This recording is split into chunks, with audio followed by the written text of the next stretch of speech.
Tarik ulur untuk menentukan calon gubernur di arena pemilihan kepala daerah Jawa Barat 2018 semakin memanas.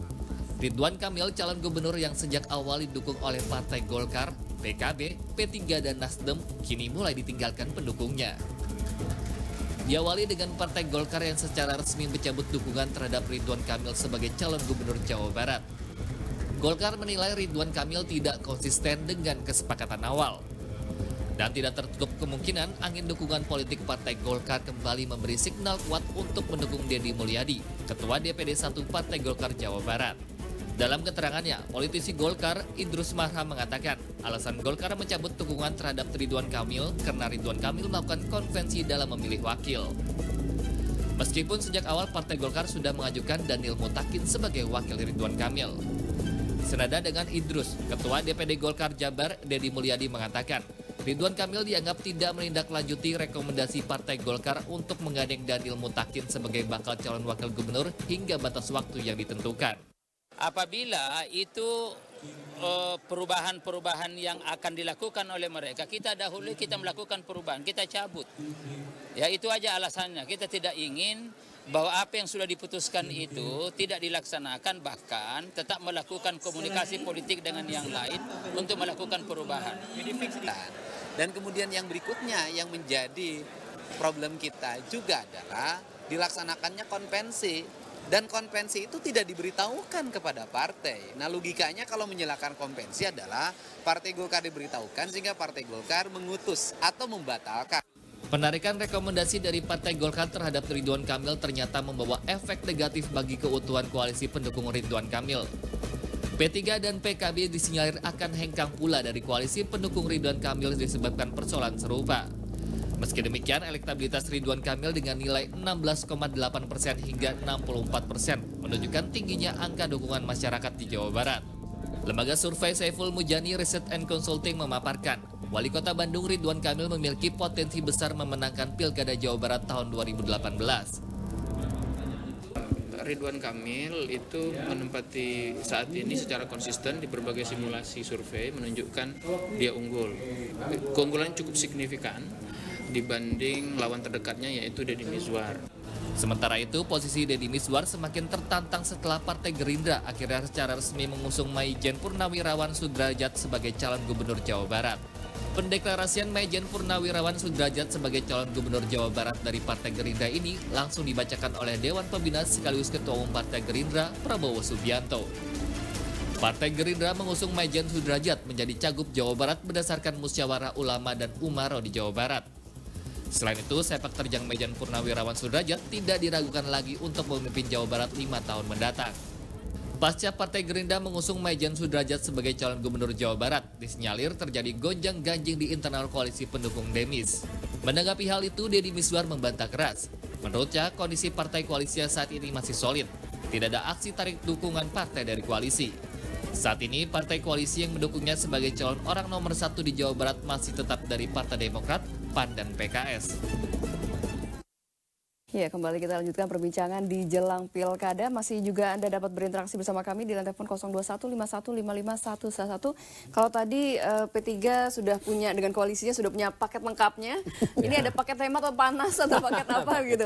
Nah, dari Golkar sendiri dengan mengajak koalisi siapa gitu nantinya, silakan. Ya, sekali lagi kalau soal paket ya, tapi kan terbuka. Artinya kita belum memutuskan siapa dengan siapa, atau Pak Deddy dengan siapa, atau Pak Deddy sebagai apa. Sekali lagi yang kita prioritaskan adalah Pak Deddy sebagai kader Golkar, yang adalah Ketua DPD Golkar Jawa Barat dan juga Bupati Purwakarta, itu kita prioritaskan dan kita dukung, dan kita sudah disampaikan oleh teman-teman di DPP bahwa kita akan mendukung beliau. Tetapi apakah dengan siapa itu saya pikir dinamis ya, masih cair. Kita sedang menjalin komunikasi dan menjalin hubungan juga interaksi dengan teman-teman dari partai lain, termasuk juga dengan P3. Siapa tahu nanti P3 berubah, kita belum tahu kan. Ini kan P3 berubah atau Golkar berubah nih sebenarnya?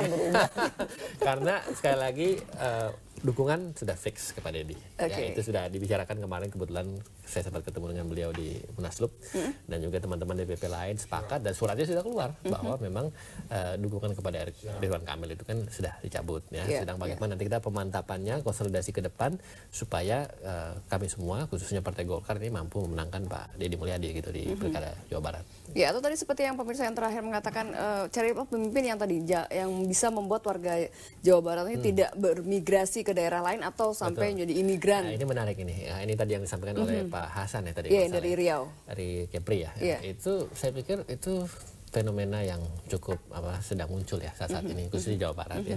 Dan memang ini patut kita cermati ya. Tentunya ini menjadi catatan juga untuk kami. Nah, tapi secara khusus saya ingin menyebutkan Pak Deddy itu kan Bupati Purwakarta. Nah, kalau Pak Ridwan Kamil ini kan Wali Kota Bandung. Ya kan. Secara demografi dan secara opportunity atau kesempatan untuk warganya yang biasa lebih keluar itu kan warga-warga yang tinggal di daerah kota. Tidak hanya di kota tapi juga di pedesaan atau di daerah tingkat kabupaten ya.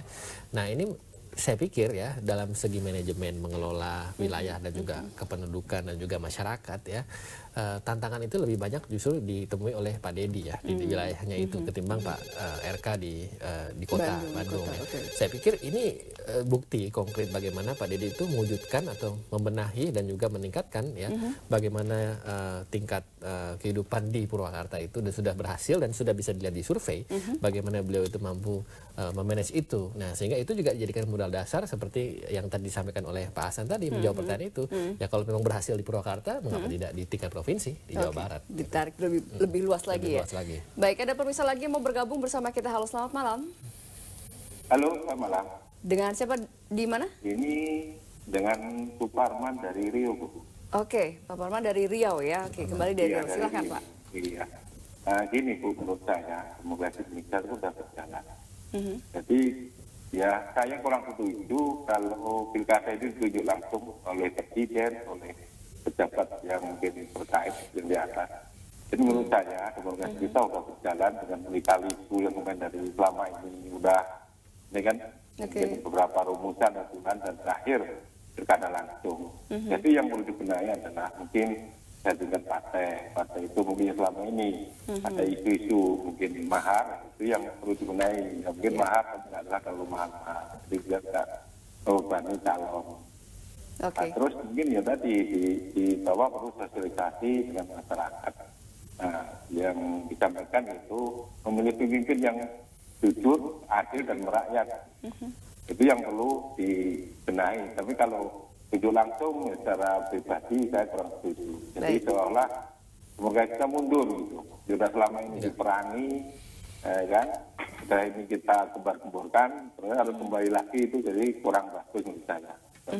Terima kasih Bapak Pak Parman. Sepakat nih, saya mau sedikit boleh ya. Ini saya memang fenomena ini pro kontra pasti ada, langsung atau tidak langsung, tunjuk atau dipilih ya. Tapi sekali lagi kalau dari kami Partai Golkar dan tentu saya juga pribadi setuju dan sepakat bahwa kita memang tidak bisa balik mundur lagi ya, dari segi konsep demokratisasi kita. Dan kedua bahwa itu ada kekurangan, ada kelemahan dan juga mungkin ada praktik-praktik yang menimbulkan hal-hal yang bisa merugikan. Itu memang kita hadapi dan itu tantangan yang tadi saya bilang sebelumnya. Nah, oleh karena itu mungkin dua hal yang mesti kita perbaiki. Pertama adalah dari segi dana yang digunakan untuk kampanye para calon. Kalau saya boleh usul pada teman-teman dan juga kepada banyak praktisi dan juga politisi dan partai politik, dana itu harus dibuat transparan mungkin dengan melibatkan partisipasi masyarakat. Nah, ini yang kita sampai sekarang mesti agak sedikit kurang ya. Karena biasanya kan kalau calon mau maju itu calon yang mengeluarkan resource-nya. Mereka punya logistik sendiri begitu ya. Tapi yang namanya demokrasi itu kan dari rakyat oleh rakyat untuk rakyat. Sehingga sebenarnya yang ideal itu adalah kalau dari konsep demokrasi itu bagaimana pemimpin itu melibatkan masyarakat yang memilih dia untuk juga ikut aktif. Tidak hanya aktif dalam soal memilih, tapi aktif dalam soal memberikan kontribusi. Ya, tidak hanya soal dukungan saja tapi kontribusi. Jadi masyarakat yang tergerak untuk mengawasi ini duit saya gitu ya. Jadi kalau di negara-negara demokrasi maju seperti di Amerika Serikat contohnya, itu kalau masyarakat mau dukung dia merasa bangga dengan memberikan dukungan finansial ya kan. Bahkan itu sudah dipraktikkan sebetulnya di negara-negara maju yang lain ya. Tetapi ini sudah mulai dipraktikkan saya lihat. Kemarin di Pilkada DKI yang oleh Pak Pak Ahok itu dia bikin gala dinner, dia bikin makan bersama dengan Pak Ahok, orang yang bisa ikut situ menyumbang dia dengan ada maunya duduk di sini dapat berapa. Nah, saya pikir itu bentuk salah satu bagaimana kita menciptakan partisipasi publik dengan lewat dukungan ya, bisa finansial, bisa dukungan suara apapun, tetapi juga disinergikan dengan apa namanya para calon. Jadi para calon itu tidak hanya kampanye sendiri, tapi juga melibatkan partisipasi publik. Ini memang jauh, prosesnya susah, tetapi saya pikir harus dimulai. Kalau kita nggak mulai-mulai, kita akan terus mengalami hal yang sama, ya money politik, lalu ada kecurangan di bawah dan lain sebagainya. Iya, belum lagi kata mahar dengan partai politik pendukung gitu. Ya, silakan mungkin Bu Fernita mau nanggapi sedikit. Pak Suparman ini ya bisa tahu ada mahar besar di partai politik. Jangan-jangan Pak Suparman salah satu kandidat Cakada juga. Yang pernah dipropos kali mungkin ya, udah dikasih oleh partai politik. Jadi begini ya, kalau soal mahar di partai politik itu relatif ya. Artinya kita juga melihat kayak tadi, sistem pemilihan langsung itu sebetulnya juga membutuhkan ketokohan seorang figur ya.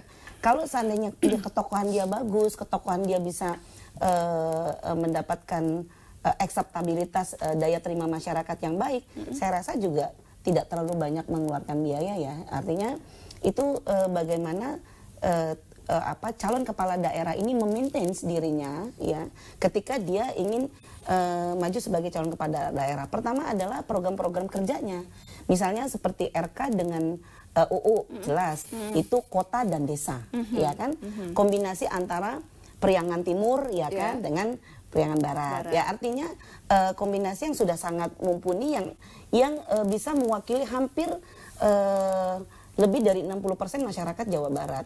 Artinya apa yang disuarakan bapak-bapak tadi misalnya tentang masyarakat yang pindah mencari nafkah ke daerah lain, ke negara lain. Salah satunya adalah memang faktor angka kemiskinan di Jawa Barat ya. Hari ini misalnya angka kematian ibu yang masih tinggi di Jawa Barat. Lalu kenapa angka kematian ibu yang tinggi ya? Karena kemiskinan yang tinggi sehingga perempuan tidak punya kesempatan untuk mengenyam pendidikan lebih baik misalnya begitu ya. Ini sudah bisa diresapi oleh menjadi tugasnya UU dan tugasnya RK sebagai bupati hari ini. Mereka sangat paham kebutuhannya. Tasik itu salah satu penduduk yang daerah yang berpenduduk besar di Jawa Barat ya, di salah satu kabupaten Jawa Barat. Kemudian Kota Bandung adalah termasuk salah satu ibu kota juga yang terbesar di seluruh Indonesia ya. Artinya RK dan UU sudah bisa punya PR yang besar ini yang dia harus mencari solusi ke depan ya. Saya yakin ke depan dengan RK dan UU permasalahan Jawa Barat bisa selesai, dan apa yang dikhawatirkan dengan pemilihan langsung ini masyarakat bisa lebih mengenal kandidatnya lebih baik. Oke, baik. Kita akan lanjutkan kembali perbincangannya usai pariwara berikut. Tetap bersama kami di Jelang Pilkada. Purnawirawan Sudrajat.